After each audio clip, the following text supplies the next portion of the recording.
زبان کا یہ بول زبان سے نکل کر فضا میں ختم نہیں ہو جاتا، کل قیامت میں اللہ اس بول کو وزن دیں گے، جسم دیں گے، اور اس کا وزن ہوگا۔ اس کے کانوں کا یہ غلط سننا، کل قیامت میں اللہ اسے بھی جسم دیں گے اور اس کا وزن ہوگا۔ آج کی اس دنیا کے اندر تو ایسی بہت سارے سائنس نے چیزیں بتلا دی کہ جن کا جسم نہیں بھی ہے ان کو بھی تولا جا سکتا ہے، ناپا جا سکتا ہے، وزن کیا جا سکتا ہے۔ گرمی ہے، سردی ہے، موسم کے یہ سارے سلسلے ہیں۔ تو اللہ رب العزت کل قیامت کے دن انسان کے بدن سے نکلنے والے اعمال کو بھی تولیں گے۔ والوزن یومئذ الحق فمن ثقلت موازینہ، پھر جس شخص کا پلہ بھاری ہوگا فاولئک هم المفلحون، ایسے لوگ کامیاب ہوں۔ وہاں انصاف کا ترازو قائم ہوگا، وہاں انصاف کا ترازو قائم ہوگا۔ ایک ذرہ جب روشن دان سے جب سورج کی روشنی نظر آتی ہے تو اس میں چھوٹے چھوٹے ذرات بھی نظر آتے ہیں، چھوٹے چھوٹے ذرات۔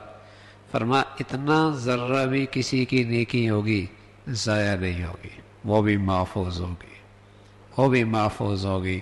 فَمَن يَعْمَلْ مِثْقَالَ ذَرَّةٍ خَيْرًا يَرَهُ وَمَن يَعْمَلْ مِثْقَالَ ذَرَّةٍ شَرًّا يَرَهُ۔ اور جس کا پلہ ہلکا ہوگا یہ وہ لوگ ہوں گے جنہوں نے اپنا نقصان کر لیا۔ رسول اللہ صلی اللہ علیہ وسلم نے بتلایا کل قیامت میں اعمال تولے جائیں گے۔ ایک شخص ہوگا جس کی نیکیوں کا پلہ ہلکا فضا میں اڑ رہا ہوتا، گناہوں کا پلہ بھاری، اور اس شخص کی ہلاکت اسے اپنی آنکھوں سے نظر آ رہی ہوگی۔ اتنے میں ایک کاغذ کا پرزہ نیکیوں میں ایک پلڑے میں رکھا جائے گا اور ایک دم گناہوں کا پلڑا فضاؤں میں اڑنے لگ جائے گا، نیکیوں کا پلڑا بھاری ہو جائے گا۔ وہ خوشی میں کہے گا یہ کون سی میری نیکی ہے جو ساری بدیوں کو پیچھے کر گئی اور یوں اتنا میری نیکیوں کا پلہ بھاری ہو گیا۔ تو اس سے کہا جائے گا کہ یہ اثقل شیء فی المیزان الخلق الحسن، میزان کے ترازو میں جو چیز سب سے زیادہ بھاری ہے وہ اچھے اخلاق ہے۔ میزان کے ترازو میں جو چیز سب سے زیادہ بھاری ہے وہ اچھے اخلاق ہیں۔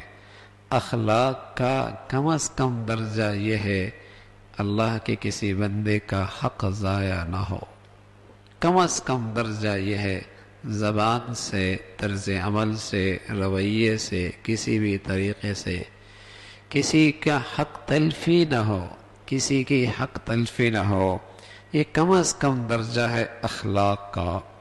تو فرمایا اثقل شیء فی المیزان الخلق الحسن، میزان کے ترازو میں جو چیز سب سے زیادہ بھاری ہے وہ اچھے اخلاق ہیں۔ یہ تیرے اخلاق ہیں جس سے تیری نیکیوں کا پلہ بھاری ہو گیا۔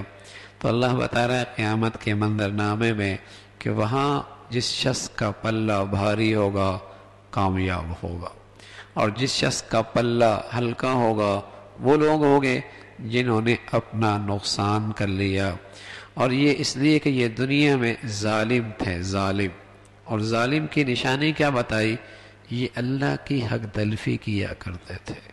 اللہ کی حق تلفی کرنا یہ بھی ظالم ہے، مخلوق کی حق تلفی کرنا یہ بھی ظالم ہے۔ مخلوق کے ساتھ برتاؤ اچھا ہے، خالق کا حق ضائع کرتا ہے یہ بھی ظالم ہے۔ خالق کے ساتھ معاملہ ٹھیک رکھتا ہے، مخلوق کا حق ضائع کرتا ہے یہ بھی ظالم ہے۔ فرمایا یہ اس لیے کہ یہ ہماری آیتوں کی حق تلفی کیا کرتے تھے۔